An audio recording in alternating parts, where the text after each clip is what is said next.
ঢাকা মহানগর উত্তর যুগ্ম স্বেচ্ছাসেবক দলের সদস্য সচিব শহীদ মুসাব্বির ভাইকে গতকালকে গুলি করে হত্যা করা হয়েছে। আমরা তার বিক্ষোভ প্রতিবাদ জানাতে আজকে এখানে সমবেত হয়েছি।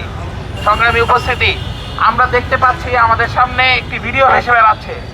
স্বেচ্ছাসেবক দলের নেতা শহীদ মুসাব্বির ভাই আমাদের শহীদ শরীফ ওসমান বিন হাদি ভাইয়ের জানাজায় গিয়েছিলেন এবং সেখানে তিনি হাদি ভাইয়ের হত্যাকারীদেরকে বিচারের জন্য স্লোগানও তুলেছিলেন।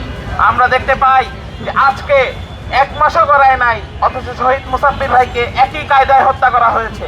শহীদ শরীফ ওসমান বিন হাদিকে যেভাবে হত্যা করা হয়েছে, শহীদ মুসাব্বিরকেও সেভাবে হত্যা করা হয়েছে।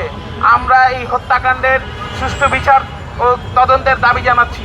কিন্তু একটি কথা আপনাদেরকে জানিয়ে দিতে চাই, এই হত্যাকাণ্ড কি ধরনের মেসেজ দিচ্ছে এবং এই হত্যাকাণ্ড কি ধরনের ইঙ্গিত করছে সেইটা আমাদের কাছে স্পষ্ট, সেইটা আমাদের কাছে পরিষ্কার। শহীদ শরীফ ওসমান বিন হাদি ভাইকে নির্বাচনের তফসিল ঘোষণার একদিন পরেই নৃশংসভাবে এইভাবে গুলি করে হত্যা করা হয়েছিল। আবারও সেই নির্বাচনী সহিংসতাকে উস্কে দিতে এই শহীদ মুসাব্বির ভাইকে এভাবে হত্যা করা হয়েছে।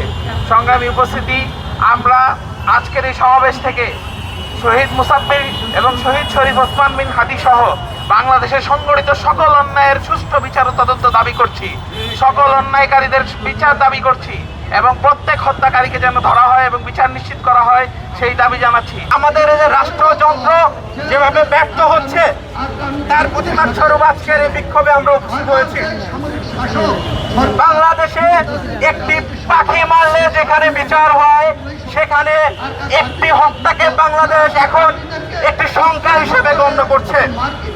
কোনোভাবেই আমাদের জননিরাপত্তা নেই।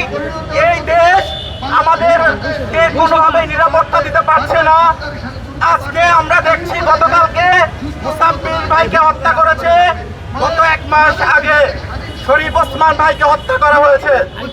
যদি শরীফ ওসমান ভাইয়ের হত্যার বিচার হতো, হত্যার বিচারে নিশ্চিত করতে পারত রাষ্ট্র, তাহলে কোনোভাবেই মুসাব্বির ভাইকে হত্যা করা হতো না। এই রাষ্ট্রের এই সন্ত্রাসীরা যখন জানে এদেশের কোনো হত্যার বিচার হবে না, তখন তারা কেন হত্যা করবে না? আপনারা জবাব দিন। আপনারা অবগত আছেন, গতকালকে বাংলাদেশ জাতীয়তাবাদী স্বেচ্ছাসেবক দলের একজন ঢাকা মহানগরীর সাবেক সাধারণ সম্পাদক মুসাব্বির ভাইকে নির্মমভাবে গুলি করে হত্যা করা হয়েছে। আমরা এর তীব্র প্রতিবাদ ও নিন্দা জানাই। শহীদ শরীফ ওসমান বিন হাদি ভাইয়ের হত্যার পূর্বে চট্টগ্রামে দুই গ্রুপের সংঘর্ষের অজুহাতে বাংলাদেশের চট্টগ্রাম মহানগরীর একজন বিপ্লবী সদস্য, যিনি জুলাই আন্দোলনের অন্যতম নেতা ছিলেন, তাকে হত্যা করা হয়।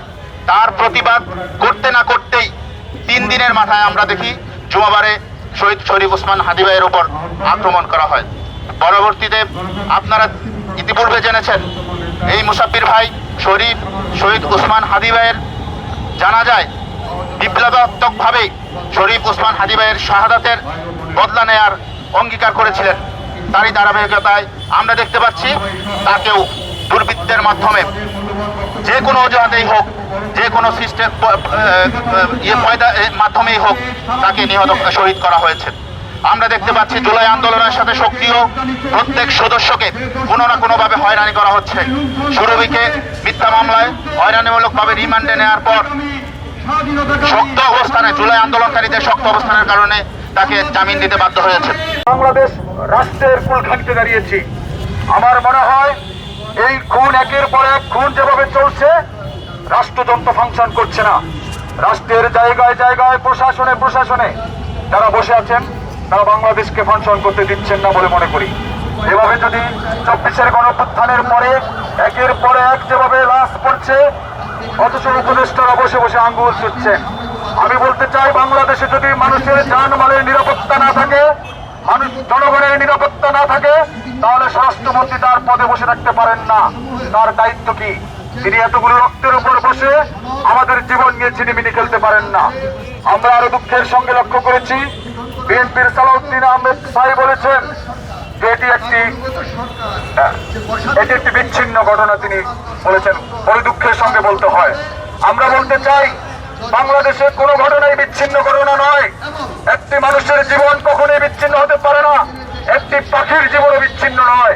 অতএব এই ধরনের কুসংবাদী কথা বলা বন্ধ করতে হবে। হত্যার রাজনীতি বাংলাদেশে বন্ধ করতে হবে। কারা এই হত্যার রাজনীতিতে মেতে উঠেছে, কারা মানুষের রক্ত নিয়ে ছিনিমিনি খেলতে চায়, আমি বিশ্বাস করি এদেশের প্রশাসন চাইলে মুহূর্তেই সেটা বের করতে পারে। অথচ তারা সেই ফাংশন কেন করছে না? তাদের ইন্ধনে এসব হচ্ছে।